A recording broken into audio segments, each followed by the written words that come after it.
Hello everyone. चलिए आज master करते हैं क्लास 10th का पहला चैप्टर रियल नंबर्स। और हाँ, हमारा पूरा फोकस रहेगा बोर्ड एग्जाम्स पर कि कैसे इसमें फुल मार्क्स लाएं। अच्छा, तो सबसे बड़ा सवाल रियल नंबर्स चैप्टर के प्रूफ्स और एचसीएफ एलसीएम में पूरे मार्क्स कैसे लाएं, है ना? ये सवाल सबके दिमाग में घूमता है। डोंट वरी, आज हम इसका एकदम परफेक्ट सोल्यूशन निकालेंगे। तो ये है हमारा गेम प्लान। पहले चैप्टर का ओवरव्यू, फिर द फंडामेंटल थ्योरम, उसके बाद एचसीएफ एंड एलसीएम। फिर हम देखेंगे इरैशनैलिटी प्रूफ करने का मेथड, कॉमन मिस्टेक्स जो अवॉइड करनी है, और एंड में एक quick revision flow. In simple steps से आप एकदम एग्जाम रेडी हो जाएंगे।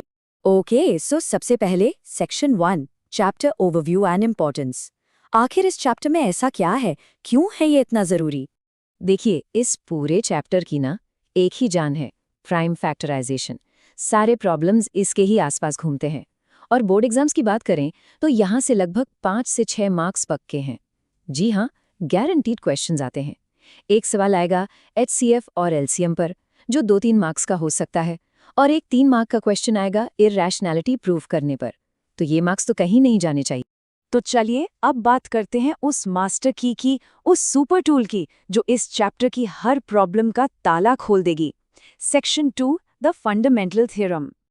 ओके, सो ये थ्योरम कहता क्या है? बहुत सिंपल सी बात है। ये कहता है कि आप दुनिया का कोई भी कॉम्पोजिट नंबर उठा लीजिए, उसे आप प्राइम नंबर्स के प्रोडक्ट यानी मल्टीप्लिकेशन के फॉर्म में लिख सकते हैं। और सबसे इम्पॉर्टेंट बात, ये तरीका यूनिक है, मतलब उसके प्राइम फैक्टर्स हमेशा वही रहेंगे। हाँ, आप उनका ऑर्डर आगे पीछे कर सकते हैं, उससे फर्क नहीं पड़ता। एग्जाम्पल से समझते हैं। जैसे ये नंबर है 32,660। इसका प्राइम फैक्टराइजेशन हमेशा 2 का क्यूब, 3 का स्क्वायर, 5, 7 और 13 ही होगा। अब आप 13 को पहले लिख दो या 2 को बाद में, उससे कोई फर्क नहीं पड़ता। फैक्टर्स यही सेट रहेगा। बस यही है इसकी यूनिकनेस। सिंपल। तो अब जब हमने मास्टर की समझ ली है, तो चलिए इसका पहला इस्तेमाल देखते हैं। सेक्शन 3, एचसीएफ और एलसीएम निकालना इसी थ्योरम की मदद से। अच्छा, अब यहाँ पे ध्यान देना। एचसीएफ और एलसीएम में एक बहुत ही इंपॉर्टेंट डिफरेंस है।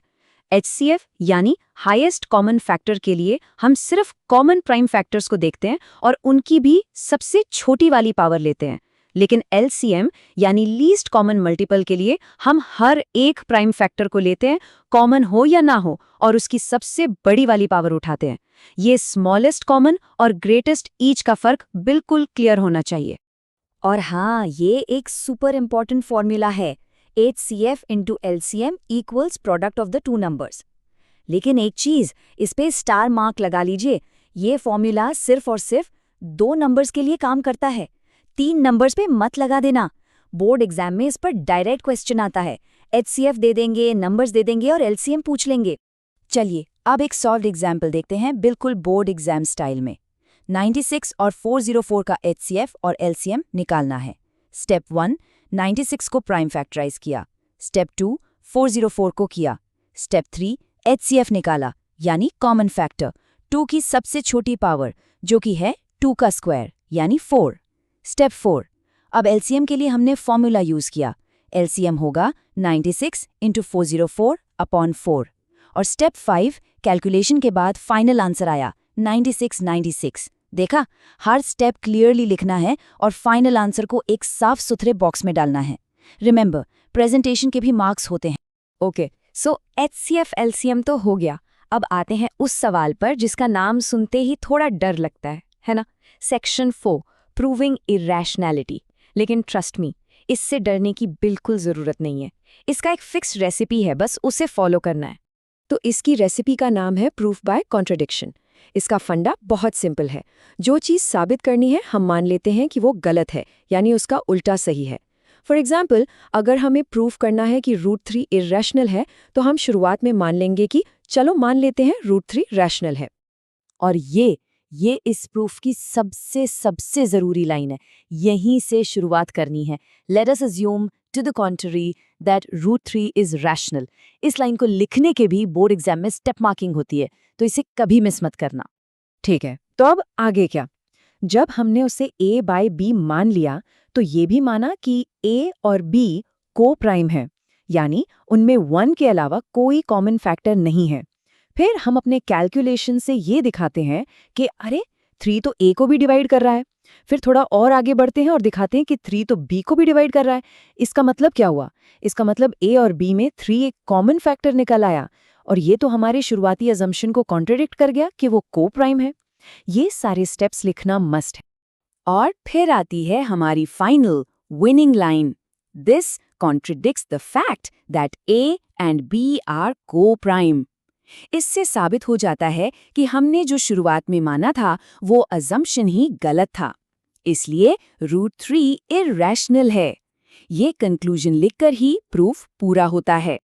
चलिए अब आगे बढ़ते हैं और बात करते हैं उन ट्रैप्स की, उन कॉमन गलतियों की जिनकी वजह से आते हुए मार्क्स भी कट जाते हैं। Section 5 board exam traps. ये चीजें बिल्कुल नहीं करनी है। नंबर 1, प्रूफ में को प्राइम वाली लाइन स्किप करना, ये सबसे बड़ा ब्लंडर है। नंबर 2, HCF की स्मॉलेस्ट पावर और LCM की ग्रेटेस्ट पावर के रूल में कंफ्यूज हो जाना। नंबर 3, जल्दी में प्राइम फैक्टराइजेशन में कैलकुलेशन मिस्टेक कर देना, हमेशा रीचेक करना। और नंबर 4, जो मैं पहले भी बता चुका हूं, HCF LCM वाला फॉर्मूला 3 नंबर्स पे लगा देना। याद रखिए, एग्जामिनर ऐसी ही गलतियां ढूंढता है। ठीक है, अब सब कुछ सीखने के बाद लास्ट में एक सुपर क्विक रिवीजन, एक last minute checklist. Exam hall में जाने से पहले बस इस पे एक नज़र डालनी है। तो क्या है चेकलिस्ट में? पॉइंट 1 फंडामेंटल थ्योरम यानी unique prime factorization. Point 2 HCF यानी कॉमन फैक्टर्स की स्मॉलेस्ट पावर। पॉइंट 3 LCM यानी हर फैक्टर की greatest power. Point 4 formula check, HCF x LCM वाला सिर्फ 2 नंबर्स के लिए। पॉइंट 5 प्रूफ का मेथड यानी रैशनल अज्यूम करना A by B को प्राइम। पॉइंट 6 प्रूफ का लॉजिक यानी कॉमन फैक्टर ढूंढ के कॉन्ट्रडिक्शन दिखाना। और पॉइंट 7 फाइनल कंक्लूजन कि हमारा अजम्पशन गलत था। बस ये 7 पॉइंट्स दिमाग में हैं तो आप सेट हैं। तो देखा कितना सिंपल और लॉजिकल चैप्टर है ये। बस इन मेथड्स की थोड़ी प्रैक्टिस कीजिए, स्टेप्स को ठीक से फॉलो कीजिए, और मैं गारंटी देता हूं कि इस चैप्टर में आप आसानी से फुल मार्क्स स्कोर कर सकते हैं। आप अब रियल नंबर्स के लिए बिल्कुल बोर्ड एग्जाम रेडी हैं। All the best.